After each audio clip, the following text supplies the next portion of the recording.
Well, originally I was born in Te Araha, raised up on a farm there just outside of Te Araha in Waihau.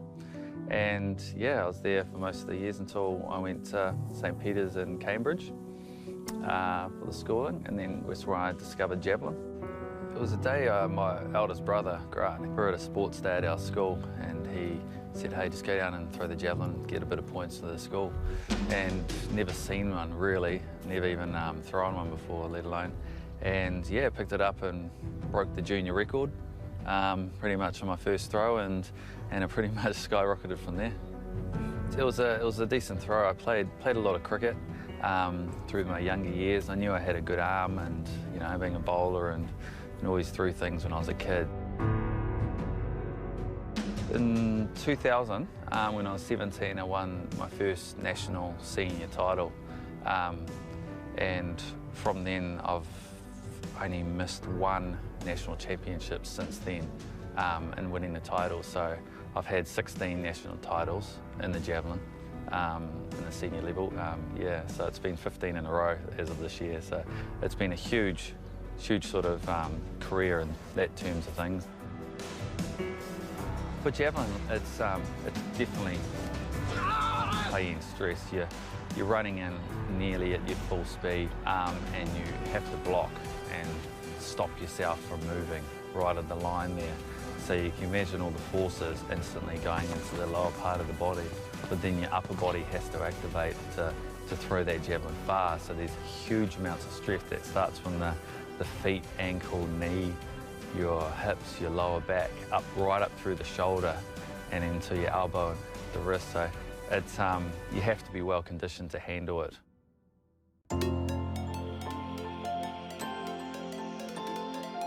When I come to training, it means business. With separating for work, I'm away from the javelin, I'm focusing on work. With the kids and family, I'm focusing on that. So when I come to training, I'm pretty much here to focus on that one thing, is to work on your technique and focus on what you need to achieve and the goals for that day, and work hard. I love about the challenge of the whole event, and it's hard because everyone strives for perfection on things, and this is one thing is I like to strive for that, perfecting that throw. Like I've thrown big throws in my career, I've thrown pretty poor throws and short throws in my career, and that's all trying to work out how your body will work the best to be able to achieve the maximal distance. And there's a lot of trial and error, you know, so that's one thing that I love about the event, is the challenge of it. It's like always treat it as like an art, you know. You got to work for it and put a lot of effort into it for it to be a great piece at the end of the day. And also the whole scope of the event is so worldwide. So you get to travel to quite a lot of countries around the world and see the world and be part of the whole Olympic, Commonwealth sort of experience. So it opens the avenue of exploring, you know, the world and meeting people around the world as well. So it's a great, you know, event and part of the sport that you get to go around and have a good culture on life.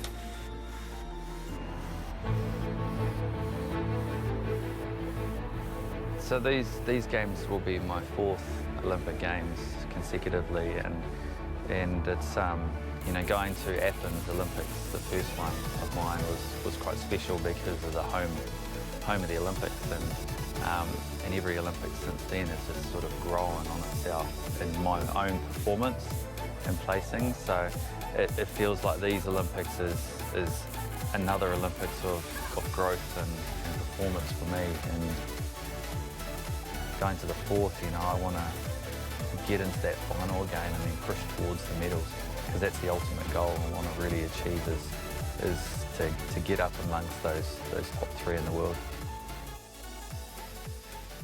And